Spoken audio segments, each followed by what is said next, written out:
दर्शकबिन नमस्कार। Lumbini village YouTube channel हेरेर बसिरहनुभएका सम्पूर्ण दर्शक महानुभावहरूलाई स्वागत छ। म विपिन ठकुरी। आजको भिडियोमा हामीले तपाईलाई नेपालको अन्तिम राजा ज्ञानेन्द्र शाह थिए भने पहिलो राजा को थिए त? तपाईलाई पक्कै पनि थाहा छैन। नेपालको पहिलो राजा को थिए र नेपालको नामाकरण कसरी भएको थियो? नेपाल पहिले एउटा सानो राज्य थियो जुन कि काठमाडौँ उपत्यकालाई मात्रै नेपालको राजधानी अहिले चिनिन्छ भने नेपालको राजधानी भनेर पहिले चाहिँ नेपाल भनेर चिन्ने गरिन्थ्यो। जहाँ कि हामी अहिले बसिरहेको ठाउँ सल्यान, दाङ, रोल्पा, रुकुम, प्युठान आदि इत्यादि यस्ता जिल्लाहरूमा धेरै राज्यहरू थिए, धेरै राष्ट्रहरू थिए। ती राष्ट्रलाई पृथ्वीनारायण शाहले एकीकरण गरेर नेपाल सिङ्गो नेपाल बनाउन सफल भए र अङ्ग्रेजहरूबाट बचाउन सफल भए। त्यो भिडियो हामीले बनाइसकेका छौँ, यहाँ माथि गएर हेर्न सक्नुहुन्छ, आइकनमा आइसकेको होला। र नेपालको नामाकरण कसरी भएको थियो त? जहाँ कि पृथ्वीनारायण शाहले नेपाल एकीकरण नगर्दा सानो नेपालको नामाकरण कसरी भएको थियो? त्यो नेपाल भन्ने देश चाहिँ सयौँ वर्ष, करोडौँ वर्ष पहिले अस्तित्वमा रहेको पाइन्छ। तर नेपालको नामाकरण कसरी भएको थियो? नेपालको अन्तिम राजा ज्ञानेन्द्र शाह थिए भने नेपालको पहिलो राजा को थिए भन्ने यस्ता यावत विषयहरू तपाईँको मनमा आइरहेका होलान् र ती प्रश्नहरूलाई हामीले आज केलाउने प्रयास गर्नेछौँ। र यो भिडियोमा साथसाथै नेपालमा प्राचीन कालको इतिहास तपाईँलाई पनि जानकारी दिनेछौँ। त्यसै गरी प्राचीन काल, लिच्छवी काल र आधुनिक काल गरेर 3 खण्डमा बाँडिएको इतिहासलाई कर्मैसँग आज हामी प्रस्तुत गर्दै जानेछौँ। र आजको भिडियोमा चाहिँ हामीले प्राचीन कालको विषयमा जानकारी दिनेछौँ। प्राचीन कालमा गोपाल वंश, महेशपाल वंश, किरात वंश आदि इत्यादिहरूले नेपालमा चाहिँ राज्य सञ्चालन सुरु गरेका थिए र ती राज्य सञ्चालन चाहिँ कसरी सुरु गरे उनीहरूले त्यो विषयमा तपाईँलाई जानकारी दिनेछौँ। र विशेष गरी नेपालको पहिलो राजा को थिए, मुद्रा प्रचलनमा कुन राजाले ल्याएका थिए, मुद्रा नेपालमा कहिलेदेखि सञ्चालनमा आएको थियो, मुद्राको विनिमय गर्ने चलन कहिलेदेखि भएको थियो र नेपालको नामाकरण कसरी भएको थियो भन्ने विषयमा तपाईँलाई आजको भिडियोमा जानकारी दिनेछौँ। भिडियो नआत्तिकिन अन्तिम समय हेर्दै गर्नुहोला। र यो भिडियो मैले रिपोर्ट जस्तै बनाएको छु। पछाडितिर मेरो फेस पछाडितिर तपाईँले देख्न पाउनुहुने छैन र यति अगाडिको मात्रै हो मेरो फेस देख्ने। र अब पछाडितर्फ यो रिपोर्ट जस्तै छ, रिपोर्ट हेर्नु होला पछाडितर्फको। सम्भवतः यो रिपोर्ट चाहिँ होइन, मैले कुनै न्युजमा पनि काम गर्दिनँ र न्युज बनाउँदा पनि बनाउँदिनँ र मैले यस्तै हिस्टोरिकल भिडियोहरू बनाउने गर्दछु। र यही भिडियो पनि यस्तै न्युज जस्तै बनाउन त एउटा कस्तो हुन्छ आफ्नो फेस नदेखाएर भन्ने हिसाबले आज बनाएको छु। यो भिडियो हेर्नु होला, यहाँ अघि भनेका सबै कुराहरू रहेका छन् है त। नेपाल सानो देश भए तापनि यो देशको उत्पत्ति करोडौँ वर्ष पहिले भएको मानिन्छ। नेपालको इतिहासलाई प्राचीन काल, मध्यकाल र आधुनिक काल गरी 3 खण्डमा बाँडिएको छ। विक्रम सम्वत 936 पूर्वको समय अर्थात् नेपाल सम्वत सुरु हुनुभन्दा पहिलेको समयलाई प्राचीन काल भन्ने गरिन्छ। नेपाल सम्वत सुरु भएपछि पृथ्वीनारायण शाहले उपत्यका विजय गर्नु पूर्वको समयलाई मध्यकाल भन्ने गरिन्छ, जुन विक्रम सम्वत 937 देखि 1825 सम्मको समयलाई भन्ने गरिएको हो। पृथ्वीनारायण शाहले काठमाडौँ उपत्यका विजय गरेपछिको समयलाई आधुनिक काल भन्ने गरिन्छ, जुन विक्रम सम्वत 1826 देखि हालसम्मको समय अवधि रहेको छ। पृथ्वीनारायण शाहको जन्म 1779 पौष 27 गते भएको थियो र उनको मृत्यु 1831 माघ 1 गते भएको थियो। करोडौँ वर्ष पहिले नेपालको उत्पत्ति भएको मानिन्छ, ताकि यसलाई पुष्टि गर्ने आधारहरू धेरै रहेका छन्। आज हामीले यस भिडियोमा ती आधारहरूलाई केलाउने प्रयास गर्नेछौँ र हामीले अहिलेसम्म नेपालको इतिहास 3 खण्डमा बाँडिएको छ। त्यसमध्ये आज हामीले प्राचीन कालको यसमा चर्चा गर्नेछौँ।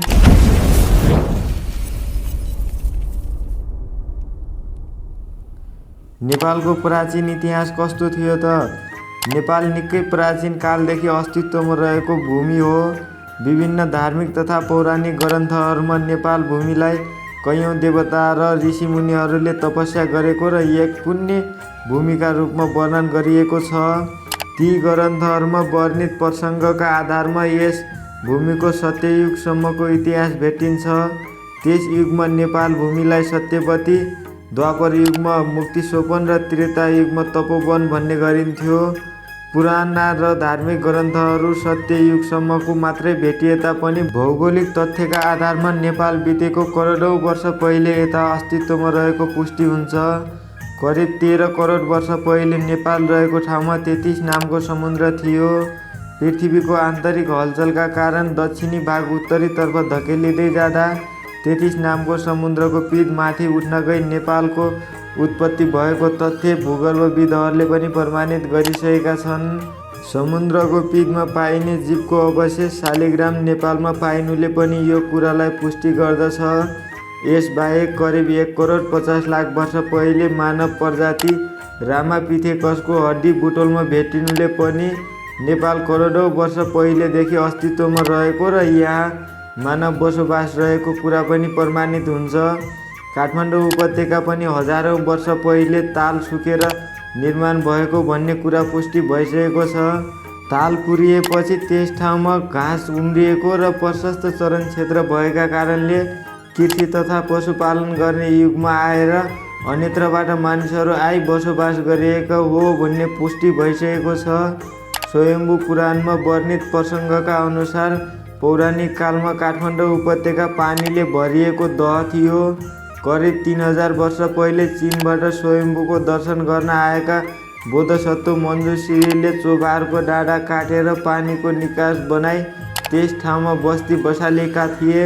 त्यसै गरी पशुपति पुराण र नेपाल महात्म्यम वानासुर नामको दैत्यले दहको निष्कासन बन्द गरिदिएको र पछि भगवान कृष्ण आई उसलाई मारेर काठमाडौँलाई फेरि बस्न योग्य बनाई आफूसँगै आएका ग्वालाहरूलाई त्यस ठाउँमा बसोबास गराएको प्रसङ्ग उल्लेख गरिएको छ। ईसापूर्व 330 देखि 380 सम्म भारतमा राज्य गरेका राजा समुद्रगुप्तको समयमा भारतको अल्लाहाबादमा स्थापना गरिएको एक शिलालेखमा नेपालको नाम समुद्रगुप्तको राज्यको छिमेकी राज्यको रूपमा उल्लेख गरिएको छ। यसले ईसापूर्व 330 भन्दा पूर्व नै नेपाल राज्यको स्थापना भएको कुरा पुष्टि गर्दछ।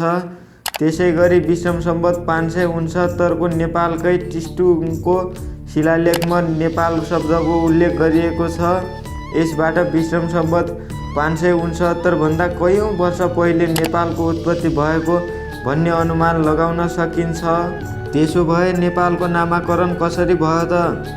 नेपालको नामाकरण कसरी भयो भन्ने सन्दर्भमा इतिहासकारहरूको भिन्न भिन्नै मत रहेको छ।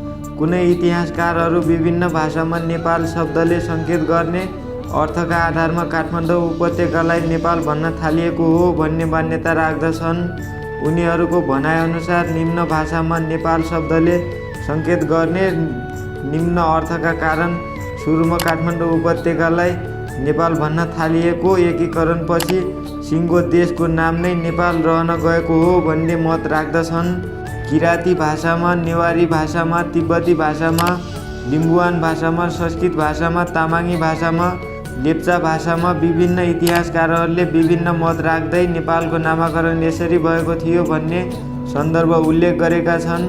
तर पनि पौराणिक कालमा अहिले पशुपतिनाथको मन्दिर रहेको स्थानमा भगवान शिवको ज्योतिलिङ्ग थियो।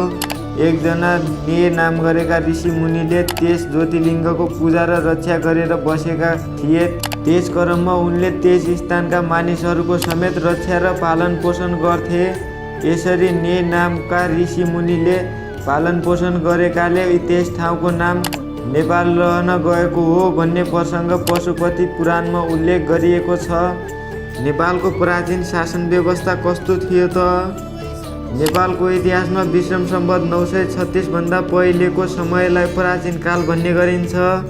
नेपालको प्राचीन कालको इतिहास महाभारत, पशुपति पुराण, स्वयम्भू पुराण, नेपाल महात्म्यम, स्वस्तानी व्रतकथा, गोपाल राजवंशावली र केही शिलालेखहरूका आधारमा तयार पारिएको छ।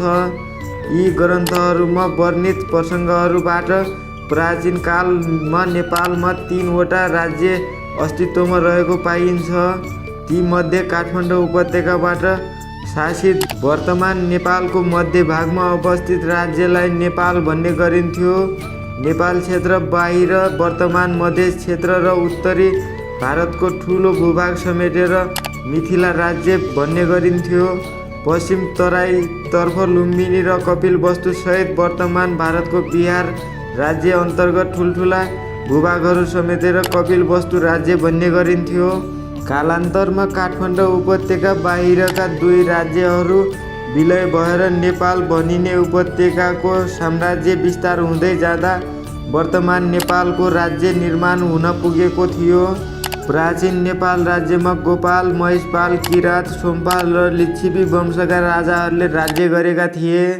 नेपालमा सबैभन्दा पहिले गोपाल वंशले शासन चलाएका थिए। काठमाडौँको ताल सुकेर बनेको मलिलो माटोमा प्रशस्त घाँस पाइन्थ्यो। त्यसैले पशुपालन युगमा यहाँ नाग जातिका मानिसहरूले चौपाया पालेर बसेका थिए। त्यसै क्रममा दक्षिणबाट अर्को पशुपालक समूह गाईको बथान लिएर चरन खोज्दै हिँड्ने क्रममा काठमाडौँ उपत्यका आइपुग्छन्। गाई पाल्ने हुनाले यिनीहरूलाई गोपाल भनिन्थ्यो। गोपाल काठमाडौँ प्रवेश गरिसकेपछि स्थानीय नाग जातिका मानिसहरूले चरनका लागि भिडन्त गर्न थाले। त्यसपछि नाग जातिका मानिसहरूलाई काठमाडौँबाट गोपाल वंशले जिती लखेट्यो। त्यसपछि समय बित्दै जाँदा बागमती नदीको किनारमा एक ने नाम गरेका ऋषिमुनिले तपस्या गरेका थिए। उनीले एकजना भुक्तमान नाम गरेका गोपाललाई काठमाडौँको राजा बनाएका थिए। यिनै भुक्तमान नेपालको सबैभन्दा पहिलो राजा मानिन्छन्। गोपाल वंशका भुक्तमानको शासनसँगै गोपाल वंशको शासन सुरु भयो। नेपालमा भुक्तमान सहित जम्मा 8 जना गोपाल वंशीय राजा बने। करिब 505 वर्ष शासन चलाए। जितगुप्त गोपाल वंशका अन्तिम राजा थिए। नेपालमा गोपाल वंशपछि महिषपाल वंशले शासन चलाएका थिए। गोपाल वंशीय राजा जितगुप्तपछि नेपालमा शासन गर्ने अहिर जातिहरूलाई महिषपाल नामले चिनिन्थ्यो। भैँसी पालन गर्ने भएकाले उनीहरूलाई महिषपाल भनिएको हो। महिषपालहरू भारतको बिहारबाट चरन खोज्दै नेपाल प्रवेश गरेका थिए। उनीहरूले गोपाल वंशीय राजा जितगुप्तलाई युद्धमा पराजय गरेर नेपालमा आफ्नो वर्चस्व कायम गर्न सफल भएका थिए। यस वंशका जम्मा 3 जना राजा थिए। वरसिंह, जयसिंह र भुवनसिंहले शासन गरेका थिए। वरसिंह महिषपाल वंशका पहिला राजा थिए। यसपछि नेपालमा किरात वंशको राज्य सञ्चालन सुरु भयो। ईसापूर्व 6औँ शताब्दीतिरबाट नेपालमा किरात वंशको शासन सुरु भएको पाइन्छ। किरातहरूको नेपालको पूर्वी पहाडका बासिन्दा थिए। उनीहरू महिषपाल वंशका राजा भुवनसिंहलाई युद्धमा पराजय गरेर नेपालमा आफ्नो शासन सञ्चालन गरेका थिए।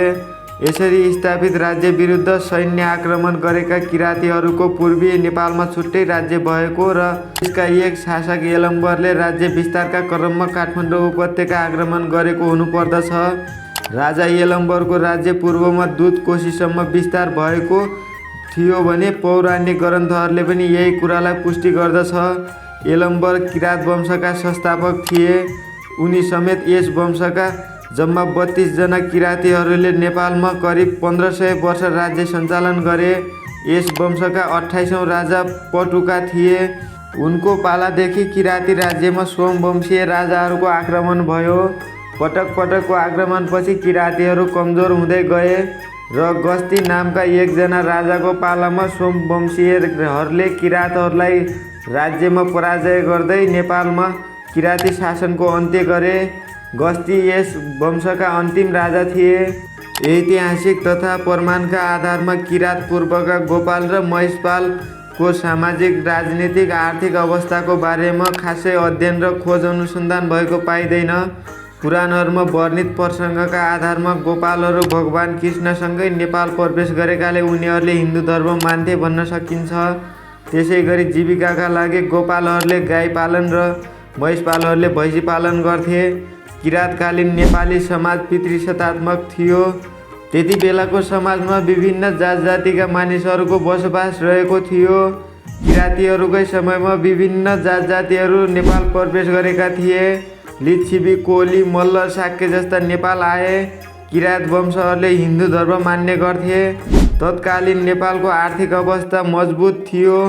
तत्कालीन नेपालको आर्थिक अवस्था एकदमै मजबुत थियो भन्ने कुरा कौटिल्यको अर्थशास्त्र र विभिन्न ग्रन्थहरूमा उल्लेख गरिएको प्रसङ्गबाट पुष्टि हुन्छ। किरातकालीन नेपालमा उत्पादित उनका कपडा र गलैँचाहरू भारत र तिब्बतमा समेत बिक्री गरिन्थ्यो। तत्कालीन नेपालमा मुख्य कृषि पेशा थियो। धान, गहुँ, मकै, कोदो लगायतका बाली नालीहरूको उत्पादन गरिन्थ्यो तथा भेडा, बाख्रा, गाई, भैँसी पालन मुख्य प्रमुख कृषि पेशा रहेको थियो। तत्कालीन समयमा मुद्राको प्रचलन आइसकेकाले वस्तु विनिमय गर्ने प्रचलन पनि रहेको थियो। उपत्यका शङ्खमूल, खोप, साङ्गा, थङपुर, टुके आदि जस्ता स्थानमा ठुल्ठुला बस्तीहरू रहेका थिए र सहर नै बसिसकेको थियो। काठमाडौँमा पानी टङ्की निर्माण गर्ने, इट्टा बनाउने तथा ढल निकास गर्ने सिप किराँतहरूले नै भित्र्याएको पाइन्छ। अब किराँतपछि नेपालमा लिच्छवी वंशको शासन सुरु हुन्छ। लिच्छवी वंशको शासन कहिलेदेखि सुरु भयो, कसरी सुरु भयो र लिच्छवी वंशको शासनमा नेपालमा के संरचनाहरू बने, के कस्तो थियो भन्ने विषयमा जानकारी लिन चाहनुहुन्छ भने अर्को भिडियोको लागि प्रतीक्षा गर्नुहोला।